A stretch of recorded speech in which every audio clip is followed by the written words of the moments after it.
What's going on, guys? It's Nick here, back with another video.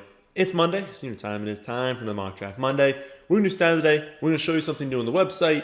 I'm going to show you the Underdog Draft we've been doing the last few weeks, and then we'll hop into the Mock Draft. So we'll start things off. Stat of the day.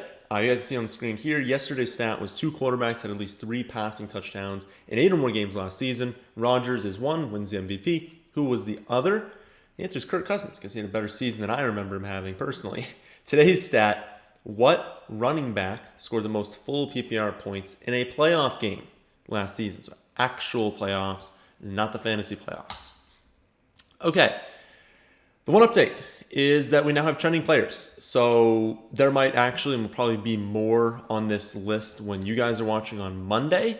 But this is basically what I'm going to be doing when we see tweets. We got a lot from this one because it was a good athletic article talking about breakout players from every single team. And so basically when we see tweets, when we see different things come out, beat reports, things like that, different articles, we're going to link the tweet. We're going to show you the quote, who said it, and then just give like a fantasy impact. At least as of right now, and probably through the whole season, it's going to be free. All you got to do, click trending players on our website, thefantasyfootballadvice.com. You can see it at the bottom of the screen. And you can just get up to date on some of the latest news and our take on that. So I thought that was a decent idea. And again, right now it's free, and it'll probably be free for the rest of the season. So I will pull up this version so we can see. Actually, maybe I'll pull up, maybe just so you can see here on the bottom, and then I'll pull up the whole thing. So right now, my squad, this is through, what, like 17 rounds or something like that? Through 16 picks through 15 picks. I'm almost up again. This has been like the slowest draft I've ever been a part of. This has been like 2 weeks we've been doing this one. But you saw to begin it, I had last time Kyler Murray, I had Alvin Kamara, Dobbins, and Miles Sanders, and then I had Darren Waller. And I said I'm going to be crushing. Yeah, whatever. We'll just go to the big. We'll go to the big few. I said I'd be crushing wide receiver. So I said I started off Kamara, went with Darren Waller, 2 running backs here. And I'm basically like, I'm going to wait for running back until practically the last round. I'm only going to take 4 of them. Took Kyler Murray, means we're also going to wait on quarterback. And I basically just said, I'm just hammering out wide receivers. That's what I did. Claypool, Judy, Antonio Brown, Michael Pittman, Waddle, Ruggs. Just hammering out that position. Then I got to the Tunyon pick. I wanted Rondale Moore here so I could stack him with Kyler Murray. I ended up just settling for AJ Green, which everyone is off AJ Green. I completely understand if you don't want to get him, but I don't know. I feel like late 14th round to stack with Kyler. Like AJ Green's probably still going to be there too, probably still going to have an okay season. So I think that's a fine pick in the 14th round. I grabbed Tunyon because I didn't even know who else to pick. I mean, I was thinking about Edwards and Myers and Traquan, but I wasn't really in love with any of them at that pick. And so I was like, why not just take our second tight end? We were going to take one at some point anyways. I thought there was a drop off kind of after Tunyon went off the board. And so just took him. Grabbed Tua because obviously we need another quarterback. And I had Waddle. And so I wanted, we're going to rely on Kyler here. But it's possible Kyler has a few games where he only scores like 20 fantasy points. And so I wanted someone to where if one of my wide receivers hit, Waddle has a 2 for 150 and 2 score game, it means that Tua is also crushing. I want that correlation to where even if Kyler has a game where he has 23-24, well, I mean, Tua can have a game with like 27, 28 fantasy points if Waddle's hitting. I wanted to capture that. And then I took Brown here. I don't know. It was just an upside pick. I mean, all the wide receivers are pretty trash at this point. Like the offense, again, I said I wanted a piece of Washington, hadn't gotten a piece of them yet, and so I figured that was a decent spot. I do still think he's going to be behind McLaurin, he's going to be behind Curtis Samuel, he's probably going to be behind Logan Thomas in targets, but he could have a few spiked weeks, and that's all I'm looking for. Again, when you're in these best ball leagues, all I want from these receivers is I don't have to pick which one's going off. I just want to say, okay, well, Claypool could easily have a spiked week of like 150 and a score. Antonio Brown could have a spiked week. Pittman, Waddle, Ruggs, they all could. And I don't need all of them to go off. I'd only need 3 of them to have a really good week each week. And so the more upside picks I take, it's fine if 6 of these guys post basically 0 points because I know someone is hitting every week. You're just getting them with volume there. But here's my thought. So I have 3 more picks left. I didn't notice this when I was drafting. I have Darren Waller and I have Ruggs. And so I want to maximize my upside. If both of them go off in a week, you're 100% sure that Carr is going off. And Carr's maybe having a game where he's outscoring both Tua and Kyler. And then I was like, well, is that okay? Like, can I realistically have 3 quarterbacks in this best ball format when one of them is a high pick? Because usually I've been staying away from that. Found this tweet from TJ Hernandez. This went over what percent of the field had a certain build. This is last season. What percent of them had like a top 10% hit rate and then a top 1% hit rate? So obviously we want the top 1% hit rate. And what stood out to me was we can look at some of these builds. Decent top 10% hit rate on a 3 quarterback build here. The best 1% hit rate did have 3 quarterbacks, 3 tight ends, only the 4 running backs. Like I can make this build. All I need to do is have 1 more quarterback, 1 more tight end, and then 1 more running back to close things out. So I thought it was interesting that even on this one, I could also go with this build if I did a quarterback, a running back, and a wide receiver instead. Barely anyone in the field did it, but it had one of the highest, top 10% hit rates. So I thought that was a little bit interesting. You guys can pause it if you want to look over that.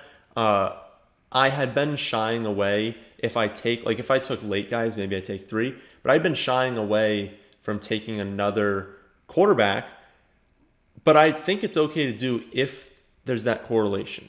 So I'm not taking like a naked Derek Carr if I don't have anyone else here. But the fact that I have Ruggs and Waller, like that means if I'm winning this league, I'm expecting Ruggs to have spiked weeks. I'm expecting Waller to have spiked weeks. And that probably means that Carr is having some really good weeks. And I don't need him to go off every week because I have Kyler as a floor. But basically I'm saying, hey, whenever Fuller and Waddle, whenever those guys goes off and whenever Ruggs goes off, I have the quarterback there, so it's okay if Kyler doesn't like do amazing every single week. You can have a few down weeks if they're coming in those spike weeks. So I'm thinking I'm going to take him there. Honestly, if he gets taken, it's totally fine. Like I'll end up going probably with one of my running backs at this pick. I was looking at Lindsey, Stevenson, Malcolm Brown, Elijah Mitchell. Basically thinking here is, Lindsey is talented, and could he be the 1A to David Johnson's 1B? Yes, that is the only situation that I would be grabbing these guys is probably in best ball. But I'm in the 16th round, late 16th round. I'm fine taking one of those backs. Stevenson was basically touchdowns. Like if he is the LeGarrette Blount role, I'm capturing potentially a few weeks where he scores a touchdown. Maybe he has a double-digit touchdown game. And again, in the 16th round, I'm not ever expecting really to start him, but he could have some spiked weeks with touchdowns, and so it's not a bad pick there. Same thing with Malcolm Brown. Did they bring him in to be the goal line back? If that's the case, he could have a few weeks with touchdowns. That's all I'm trying to capture. And then Elijah Mitchell could be the number 3 for the 49ers, and the 49ers are a team that uses the 3rd running back at the highest rate in the league. He could have some weeks with touchdowns as well. So that's basically all I'm doing at this pick is trying to find some guys who could have spiked weeks in the touchdown department. But let us go to here and let's start a mock draft. We're gonna go back to full PPR in this one. If I remember, I've done 1, 10, 7. What was this one? I think this one was 4. I got Kamara, so I think it was going to be 4. So it's not to any of those. That basically touches on every single portion of the draft. So why don't we just randomize and not get like 7? Okay, sick. We'll randomize and not get one of the ones we just talked about. 9, that feels good. Yeah, I don't think we've done 9 in a while. And then next week, let's plan on doing like 2 or something like that. So, because it's PPR, let's do the 3. No, let's do the fun setup. Let's do the setup that I like the most. 2 flex spots, not super flex, 2 flex spots. So 2 running back, 2 wide receiver, 2 flex. We do not need to adjust running back to go early because it's PPR. We can start 4 wide receivers if you want, so people will definitely do that. Let's do quarterback high because sometimes they don't value quarterback enough. and then let's start this draft.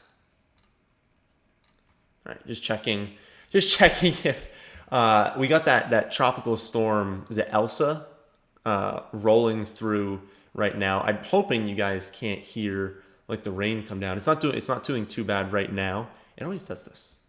Whatever. It's not doing too bad right now. But there was definitely a part earlier today where I feel like you guys would have heard. It was like a torrential downpour.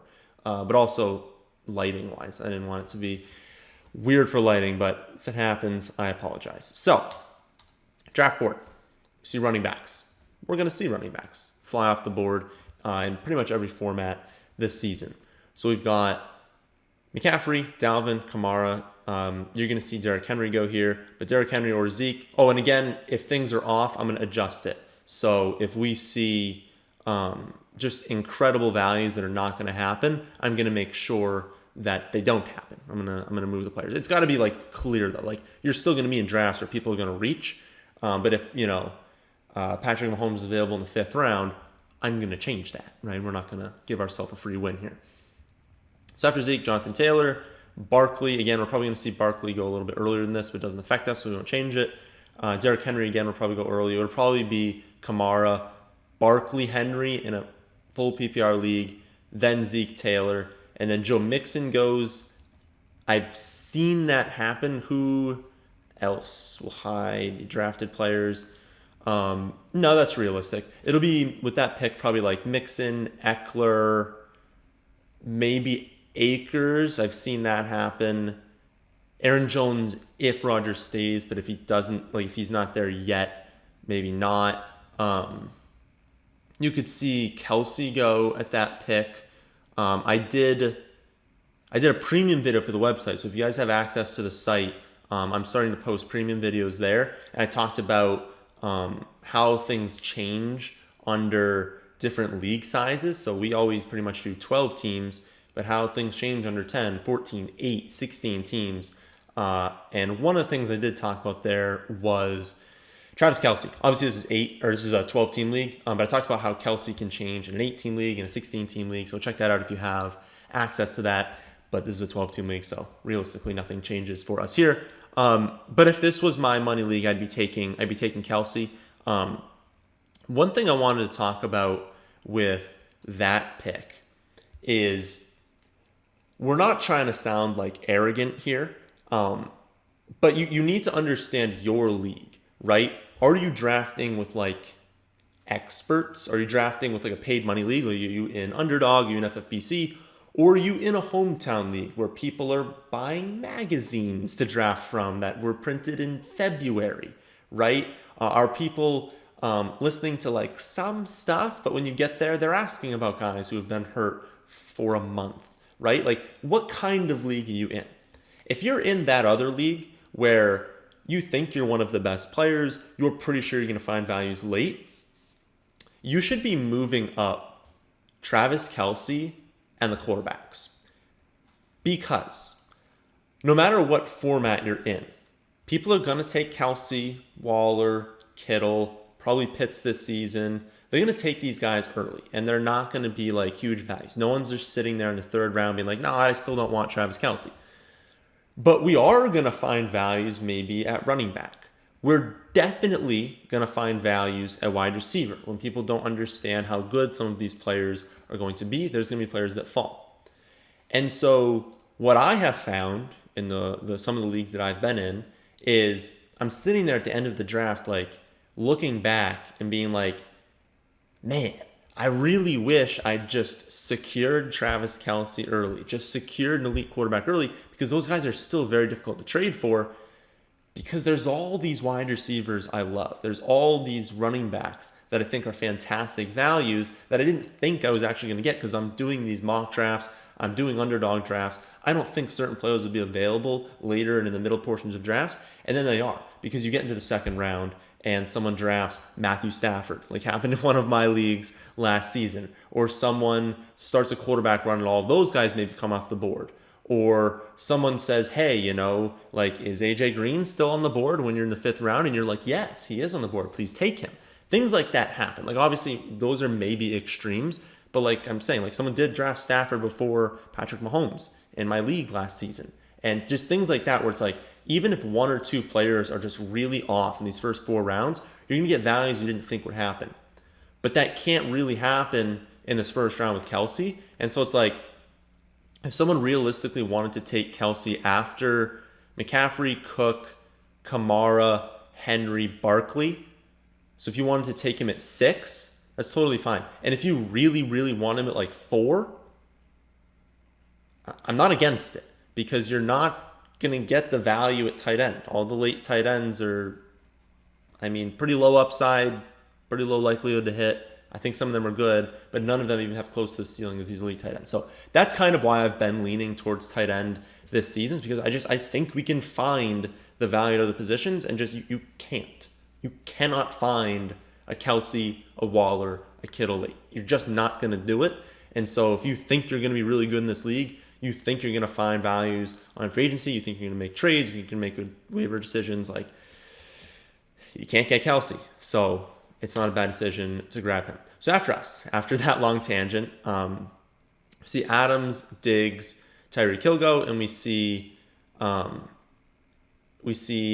I don't know why I can't speak, Aaron Jones, Najee Harris, and Eckler go.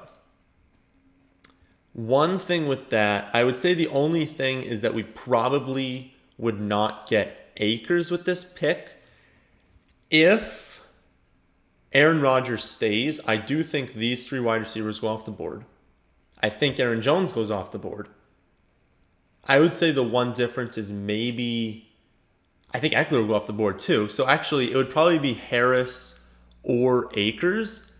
But now that I think of it, I think in a half PPR league, Akers definitely goes off. In a full PPR, Najee Harris might go before Akers, just because Harris could have, 60 receptions this season. We think Akers will be involved in the receiving game, but he's most certainly not going to approach Harris in receptions. So I actually don't think we're going to change anything, because if this is assuming that Rodgers stays, but if he does stay, I actually think this is pretty realistic for what's going to happen. I think Eckler will go ahead of Akers for sure. I think Jones will go ahead of Akers. So, okay, that's actually not unrealistic. If Akers was gone, we would have taken Antonio Gibson. For wide receivers, we're kind of in a range where a lot of these guys are similar. I feel like I'm ending an initial tier at wide receiver, so I don't want to do that. I'm not taking quarterback this early. We'll take Akers. We would have taken Gibson. I don't think that was like super unrealistic there. See who comes off the board. So for wide receiver, we see Hopkins, Ridley, Brown, then a huge run. Jefferson, Metcalf, Allen, Julio, and Lamb all go in a row. We see Michael Thomas go, Allen Robinson go. We see Mahomes in the second, and then Josh Allen and Lamar in the third. So I put high. They're going high. And then we see Chubb, Clyde, and Antonio Gibson go. All of that seemed actually very realistic. I would say Julio is maybe a little bit early, but other than that, that's how things are probably going to go. If we look, we could go with Kyler or Dak, but you guys know my rule with them is the 5th round. I think anywhere in the 5th round is just full steam ahead for all of those guys. But wow.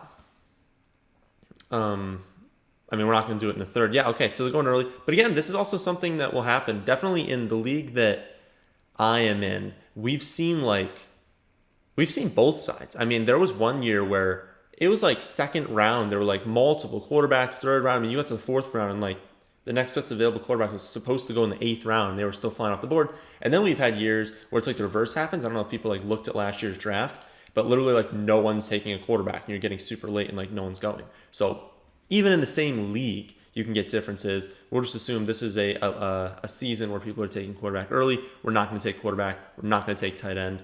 We'll probably look at wide receiver here, right? So, I should pull up. I should probably just pull up the rankings onto the screen here. And guys, the rankings look good. Like, I'm just going to tell you right now, I have put a lot of time into these rankings, making them like aesthetically pleasing, making them very, very easy to use while you're in your actual draft. And so please use them. So we can look at Jefferson's gone. It looks like the top guy. Oh no, he's gone as well. Yeah, McLaurin. That's what I kind of figured was going to be the top player. It's McLaurin. It is CeeDee Lamb, who... Oh, wait, did CeeDee Lamb go? Okay, he did go. I've moved CeeDee Lamb ahead of Cooper now. It's not because of like this like injury necessarily. I mean, that obviously has something to do with it. Not really injury. He's recovering from his surgery. I think Cooper's going to be fine. I don't know. There's the more I think about it, I think that like Lamb's the better talent, and Lamb was crushing even early in the season when they had Dak. So yeah, I mean, I think Lamb should be taken ahead of Amari Cooper. The Cooper I have, one spot behind him. And then I got Carson. So right in a line, it's McLaurin, Lamb, Cooper, Carson. And then Swift is like right after that. I'm trying to think, what do we expect to happen here? These guys are built evenly, so we don't need to expect to go run at one position. We can probably expect them to basically grab either. But 6 are going to go by. If we think about running back, we might see Swift, Carson, Dobbins come off the board, in which case we'd probably grab Montgomery in the next round. At wide receiver, we could see McLaurin, Amari. We could see those guys come off the board. Which would we'd be more afraid of, is basically what I'm trying to figure out. We'd be more afraid of grabbing Carson and then seeing like Godwin, Evans, Deontay as like the top options, or be more afraid of grabbing McLaurin and pairing him with maybe David Montgomery. No, I think this is fine. Yeah, I'd be fine with that. I would rather just secure McLaurin. We know McLaurin's going to be a stud. We'll risk it with the running backs. We're still going to get one of the running backs, it looks like. Because I didn't want that tier to drop off because I didn't want Woods to be McLaurin here. And then, these guys went later than they should have. That would have been a nice value there. I didn't want McLaurin and Cooper to go and then have that tier drop. So we see Dobbins go there. That's realistic as well. It's actually been a pretty realistic draft so far. We're going to take Carson. You can absolutely take Swift at this pick, and I would not be upset with that. I just think that if Carson stays healthy, he's like 100% certain to be a good pick there. Whereas Swift, there's still a chance that team is so bad that he can't truly break out. But again, it's a full PPR league. Like I'm totally fine if you went Swift at that pick. After us, we see Etienne go. Swift will go before Etienne. Montgomery will go before Etienne. I think maybe Miles Sanders will as well. But also people like the rookies, so maybe he does go there. But after Sanders, we see Javonte Williams. They finally moved him up in the rankings. Nice. That's good to see. He will go in the 5th round right now. And Kareem Hunt. Boatload of wide receivers come off the board. Godwin, Kupp, Mike Evans, Galladay, Deontay, Thielen, Ayuk, Odell, Jamar. Oh, my goodness. So those guys are all gone. We've seen the run at quarterback halt. So Mahomes, Allen, Lamar all go in the first 3.5 rounds, or I guess 2.5 in the middle of the 3rd round. And then we don't see anyone. So not a bad idea for us to take Kyler here. You could try and wait and get Dak in the 6th round. But like I said earlier, just secure it. Honestly, I really want to secure one of these top 5 quarterbacks. If you don't, I'm not taking this range right here. I'm waiting till the end for Stafford, Burrow. I'm waiting, honestly, for Trey Lance. I would really like to get Trey Lance late. And even if you have to drop your last round picks, that you can secure a starting quarterback while Trey Lance is on the bench, because I don't know if Trey Lance is going to start the season, but I think Trey Lance is going to be a quarterback 1 when he's playing. But I just think just the certainty you have in taking Kyler Murray at that pick, he's going to be a top 5 quarterback, and so I've secured the best tight end, a top 5 quarterback. This is just a strategy that I've just been going to. I mean, I've got my Washington player and my Rams player. Remember, I want one of those guys on each of my teams. But it's just such a good build. Grabbing Kelsey, grabbing your quarterback in the 5th. You're still grabbing an elite wide receiver. I'm still loading up on 2 running backs I'm very confident in. And then we can start looking at this round and saying there's still good quality wide receivers on the board. Obviously, that's the position I'm weakest at. But if you're going to be weak at one position, you probably want it to be wide receiver, because there are great options late that could be good, and it's probably the easiest position to trade for. No one wants to trade away their top 3 quarterback. No one ever trades, or top 3 tight end. No one ever trades quarterbacks. No one ever is going to trade you a running back one. It's just not going to happen. But people are okay trading away wide receivers, especially since it's a volatile position. After a few down weeks, people will trade you wide receivers. So it's the easiest position to upgrade. It's also the easiest position to find league-winning upside at late. A lot of people think it is running backs. It is actually wide receivers that has the highest hit rate for league winners late. So let's sort by wide receivers. The top wide receiver on the board right now is not Sutton. Looks like he's gone. T. Higgins, gone. Claypool. So I have Claypool, then Devonta Smith, then Chark. I think Claypool would be the sharpest to take. If I'm looking at my wide receivers at this pick, because I think I've hit everywhere else, I want upside. I want people who could not be that great, but if Claypool, turns into a wide receiver one, which is theoretically what he could be, I do still think Deontay Johnson's clearly the best wide receiver on that team, but I think Claypool is pretty clearly the second best wide receiver on that team. So if he turns into a really, really nice receiver, a lot of upside in this team. I probably want to take another wide receiver here, just double dip at receiver. Because again, I don't need quarterback and tight end. And then running back, I feel secure with Akers and Carson. We'll look and see who's available. It'd be like Mostert, James Robinson, Harris. Now, I don't want any of these guys. Sermon, Carter. Not in the 7th round. So I'm definitely going with wide receiver. Who is my highest upside? Fuller technically weekly upside, but again, I have hesitancy drafting any Miami receiver that's not in best ball and not later. I'll draft these guys later, but they got to fall to me. I don't want them in the 7th round. I'm not on Houston. I don't want Houston pass catchers. I already have McLaurin, so I will not be drafting Curtis Samuel. LaVisca is an option for sure. We love LaVisca. AB, Pittman. Yeah. It looks like Devonta Smith goes 2 picks before us. That's sad. I think he's going to have a great season. Let's see. So it is Curtis Samuel as my top guy. But of course, we're not going to take him. Robbie Anderson next. Unfortunately, he's not available. Tyler Boyd, not available. Pittman.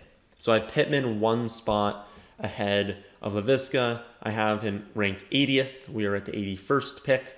That's not the best. Oh no, AB is actually 1 spot ahead of Pittman at 79. Interesting. Yeah, I think that makes sense, and it kind of goes with what we were talking about is I want upside at that pick. But ADP-wise, let's look at actual ADP. Yeah, ADP-wise, LaVisca should be going ahead of these two. And where's the turn? Do I have a quick turn? I have a quick turn. So I think I can double dip at receiver here. And I think it's more likely LaVisca comes off the board. So can I grab LaVisca and then whoever's left between Antonio Brown and Pittman? That is probably the sharpest move because I want to secure 2 of them for sure.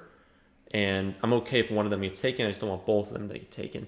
Okay, so both of them do not get taken. So what would I do? Should I adjust that ranking? Pittman, what do you guys think?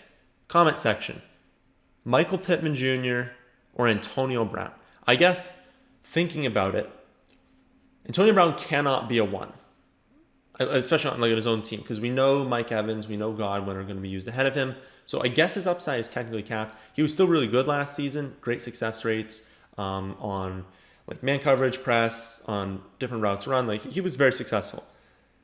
But I guess there's a chance that people are trashing on Carson Wentz, and he's actually not terrible. He was an MVP favorite a few years ago, so he might not even be that bad.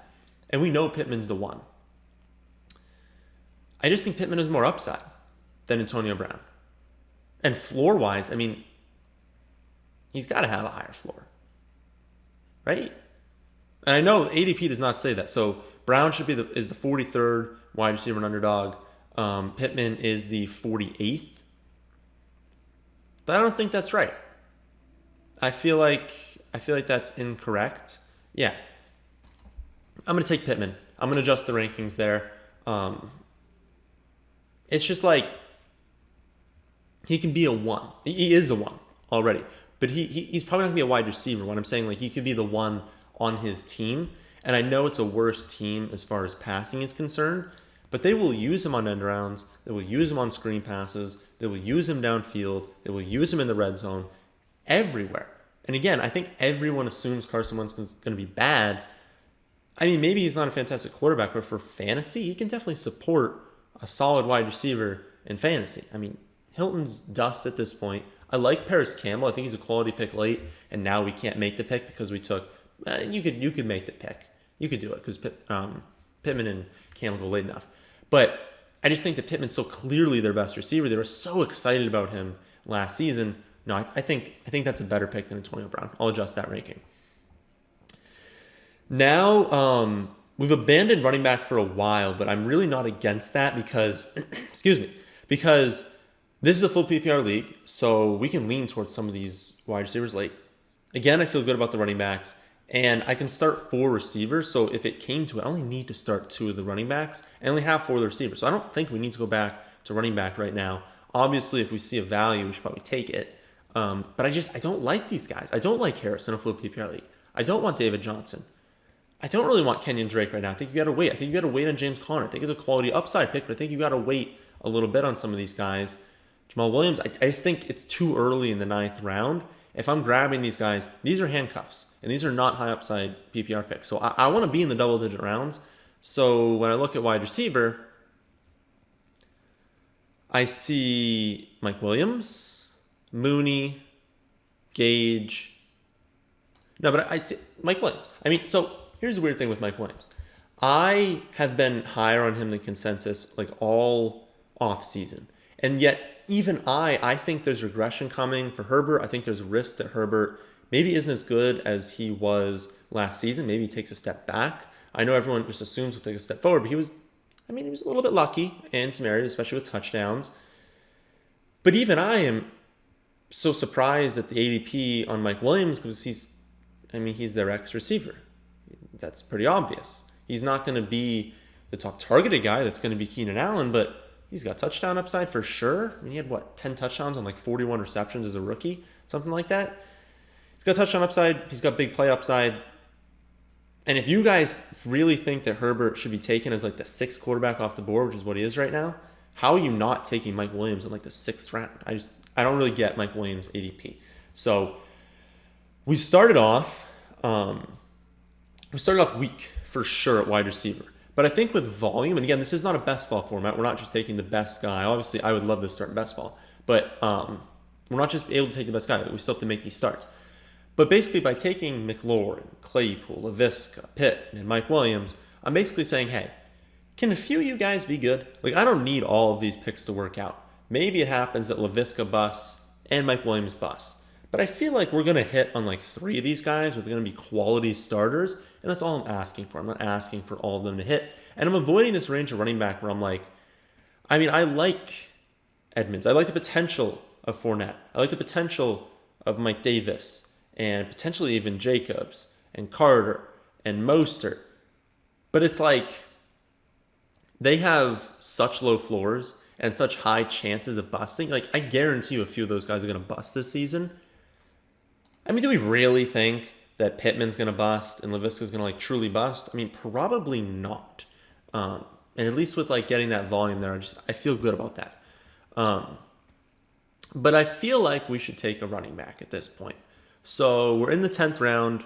My cutoff is typically double digits. So once we hit the 10th round, I don't think there's any real such thing as like reaching for different players. I think that if you like a guy in the 10th round, he goes in the 12th round. Obviously, you prefer to get as good a value as you can, so it's preferable to try and wait as long as possible and get great value. But if you really want someone on your team, there's no such thing as reaching at this point. Everyone has a low success rate. Basically, once you hit the 8th round, success rate is like 25% for all wide receivers and running backs, so just take whoever you want. Obviously, like, don't take like a 16th round pick in the 10th round, but if someone's even remotely close to being taken, just go for it. Don't worry about being like, oh no, I'm reaching. Let's go to running backs though. Let's see who I have as the top guy. So Damien Harris did end up going. Michael Carter did end up going. Sermon's gone. Mostert's gone. David Johnson is gone. Jamal. That's what I figured would be on the list. So it's Jamal, it's Tony Pollard, Cohen, and James Conner after that. I have Jamal 9 picks ahead of James Conner. I have them both with like the RB0 tag, which is almost a tag you'd be following at this point for like high upside late round picks. I don't know who I would take. Connor's gonna be gone at our next pick. I'd like both. That's the thing. I'd like to get James Conner and Jamal Williams. I think I made a video literally talking about how Connor's a little bit overvalued and Jamal Williams is technically not a target in full PPR leagues. So this is just great. But I said that because Connor goes on average earlier than this. He's usually off the board at this point, and that should be indicated by he's 36. We're at like 39, 41. And then Jamal Williams basically saying that if you want to take Jamal Williams, you'd be doing it in a half PPR league because he's overvalued relative to his half PPR. He's like the 45th running back in half PPR, 42nd in full, but he's not more valuable in full PPR. But I think I'm going to take James Conner here. I think I need to move James Conner up just like a hair. Nope, I'm not taking Naheem Hines. Take James Conner because I need to be willing to just drop this pick because I want the really good options on free agency early in the season. And we don't know what James Conner's role is going to be. He could easily be the early down back, the goal line back, and be more valuable than we think. But I'm not willing to take that risk in like the 8th or 9th round, which is typically where he does go on average. But as soon as you hit double digits, I'm cool with him. Jamal is now a value. I mean, at pick 129, I have him as the 100th pick in the draft. So we'll take him. And again, I think that's a very important point. When I go over these videos and I talk about players that you would be avoiding different formats that I'm not specifically targeting, that's under normal circumstances. But you're going to be in a draft where a player drops 3 rounds past where they should be. And so if I had been fading like Corey Davis, like I don't want Corey Davis this season. I think he goes too early. I'd much rather take Elijah Moore. I don't know where he went in this draft, but I'd rather have Elijah Moore probably straight up. But if Corey Davis were available to me in the 12th round right now, I'm going to take him. Right? So even if I make a video saying you should be fading someone, that's at their projected ADP. But you could easily be in a league where people are going way behind their projected ADP. Well, if I don't like someone in the 7th, that doesn't mean I don't like them in the 12th. I could still definitely like them in the 12th. So James Conner I think is overvalued in the 8th or 9th round. But I think he's a good pick in like the 10th and the 11th round because that's, what if Edmonds gets hurt? Now I have a running back 1. And I've done really well in this league. Jamal Williams, similar thing. You'd need Swift to go down. He could have some value as a receiver, but you'd probably need Swift to go down. But he's, I know, a quality running back. I know going to be used if that happens. So that's what I'm taking in the 11th round. I'm literally just taking high upside backups at this point because I feel good enough about my starters. So that's kind of just a little spiel on you have to provide context to everything. We're also at the point now that, running backs are just absolute trash. I do need to take one more. And again, it's going to be a pure high upside guy. But there's no one that I'm like, oh no, they're off the board right now. So I think I'm just going to do it in the very last round. We'll try to take an upside piece. I'm just going to hammer out 2 more wide receivers though, because again, I can start 4 wide receivers in this league. So I don't need a ton of running backs. I'm probably going to be starting a bunch of wide receivers and hopefully only starting 2 running backs. And even if Carson went down and I was forced to find someone for that RB2 spot, I'm still fine. Because I'm stacked at tight end. I'm stacked at quarterback. I've got enough receivers where I think I can hit. I don't necessarily need that second spot. But of course, it's obviously going to hurt if I lose my 3rd round pick, right? So who is an upside wide receiver?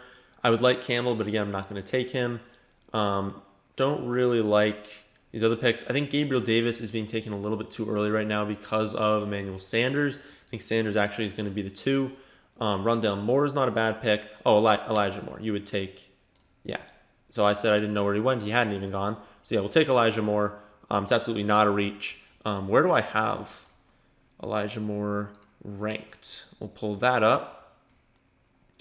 Elijah Moore is the 104th pick, right behind Mike Williams and Mecole Hardman. Yeah, and so getting him at, I guess I don't know what it was, but in the 140s, that's definitely a good pick there. I'll pull up the draft board here. Wow, we just saw a million running backs go off the board. So this round, we've seen 8 running backs in a row. Madison, Mack, Vaughn, Malcolm Brown, Darrell Williams, Gainwell, Mark Ingram, and Roundtree. I probably would not draft most of those running backs, obviously besides Madison, so I guess it didn't even affect us. But like, I'm not drafting Roundtree, Ingram, who I think is going to get cut, Gainwell, not drafting Darrell Williams, Malcolm Brown in redraft, not in like best ball, it's fine. Not drafting Vaughn, not drafting Mack, so it didn't really affect us too much. Since I saw that, honestly, I'm not even scared. Let's just take a wide receiver here. Paris Campbell's such a good pick at this point. Maybe Bryan Edwards. Yeah. Well, it's still low upside. I think Bryan Edwards is a quality pick here. It's still low upside. Probably none of these guys.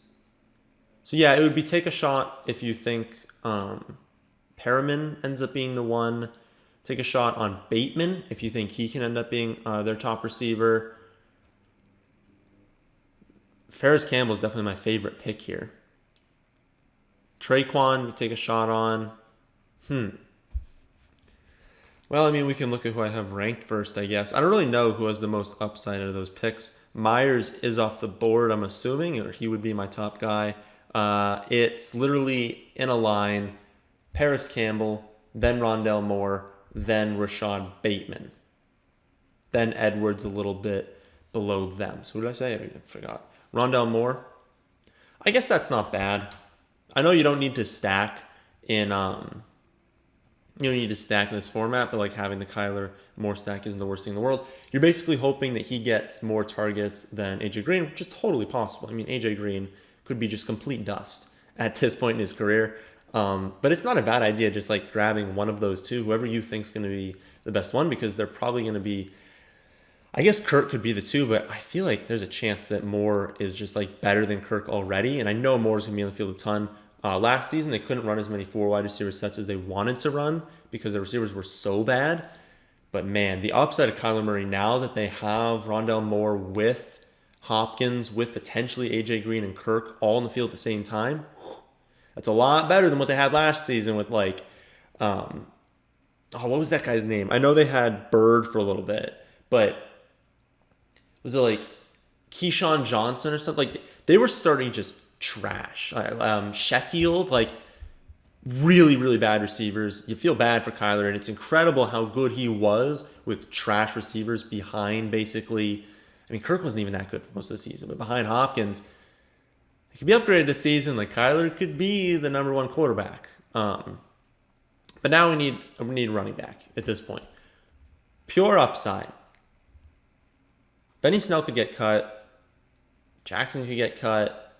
Damian Williams could get cut. Hyde's not going to be anything. McKinnon could get cut. Wilson's not playing for the first like half of the season. Stevenson.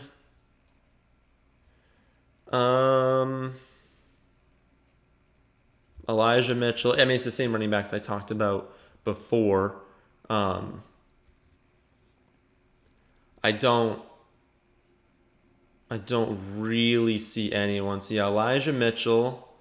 I'm trying to find a name that we haven't talked about, but P. Ryan, again, I want to see in camp. If P. Ryan is the clear backup, you want the handcuff to Mixon.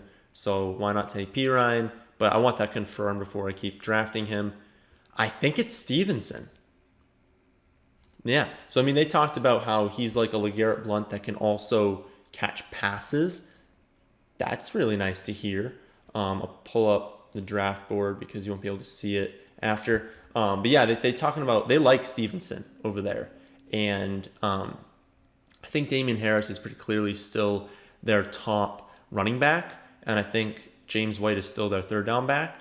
But if like let's just say Damien Harris gets hurt, is Stevenson a guy that could take early down and some third down work? He's going to be the goal line back. We know that for sure. I mean, he's an absolute unit.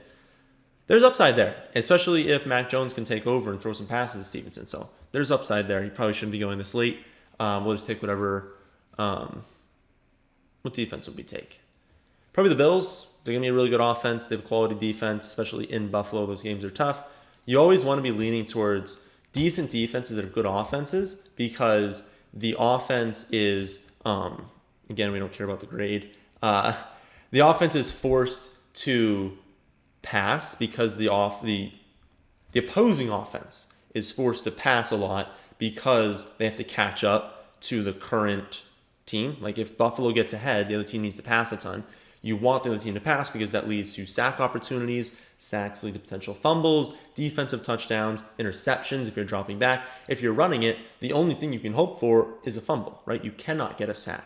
Since you're only getting a fumble, your touchdown odds are lowered. So you're just getting more opportunities for fantasy points when the opposing team is throwing it. And especially when they're playing from behind, they have to be more aggressive. That leads to more turnovers, more touchdowns for your defense.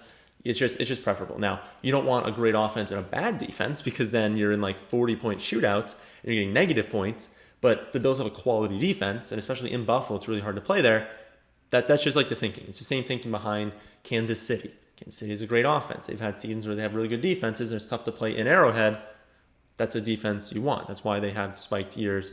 But really, when you're looking for defenses, they're streaming it anyways, so you don't really care. So we're starting lineup. Kyler Murray, Cam Akers, Chris Carson. We've got Terry McLaurin, Chase Claypool, Travis Kelce, LaVisca, and Pittman. So obviously, again, this is our weakest spot, but it's pretty easy to upgrade wide receiver. Bills defense, and we've got Mike Williams, James Conner, Jamal Williams, Elijah Moore, Rondale Moore, and Stevenson. There's a chance I'd be starting Elijah Moore ahead of Pittman, ahead of LaVisca. I think week 1, I might even move Mike Williams ahead of one of them. But yeah, that would basically be my thing. I know that I'm good at quarterback. I'm good at tight end. I'm probably good at running back. Basically, early in the season, I need to figure out these wide receivers. Do I have a few of them I can trust? If not, I need to drop some of them. I need to pick up whoever's hot on free agency, and I need to make moves. Is there a wide receiver who's getting a ton of weighted opportunity and is not producing yet because they're getting unlucky? I need to trade for them. It's like basically, we were talking about Jefferson definitely was one of the receivers.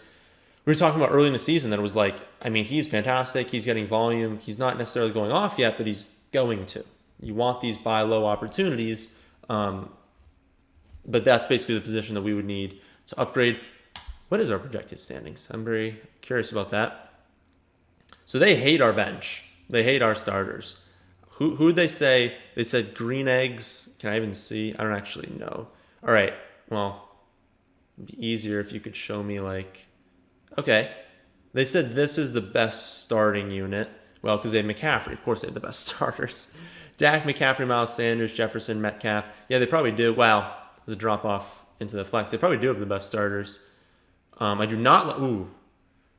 The bench is awful. So you actually see this a lot in hometown leagues. Is you'll see teams have great starting lineups, and then you get to the bench, and it's like Hines is not going to be trustworthy. Gallup's fine. He's the third wide receiver. Marquise Brown, I think, could be the second receiver in low volume offense. Evan Ingram's probably going to be dropped. Madison's a backup. Benny Snell's probably going to get cut. And so you look at their bench and you compare it to our bench. I don't even know where it is. Right here. Our bench, I think Pittman's a 1. Mike Williams is a great outside receiver. I think we've got good high upside running backs. Elijah Moore, I think, will be the best receiver on the Jets. Rondale Moore has high upside. So we're just looking for more upside. But of course, the ranking system, it basically doesn't think we should have even drafted Stevenson, doesn't think we should have drafted Rondale Moore.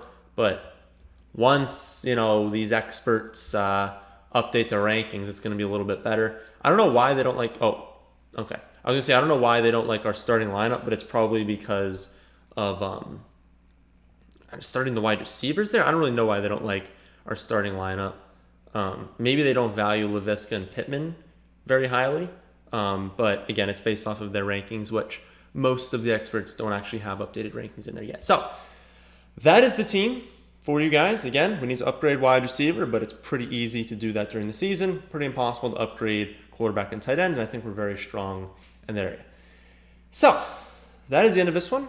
Hope you all enjoy. If you did, how about hitting that like button? And how about subscribing to the channel if you're new here? Thanks for watching.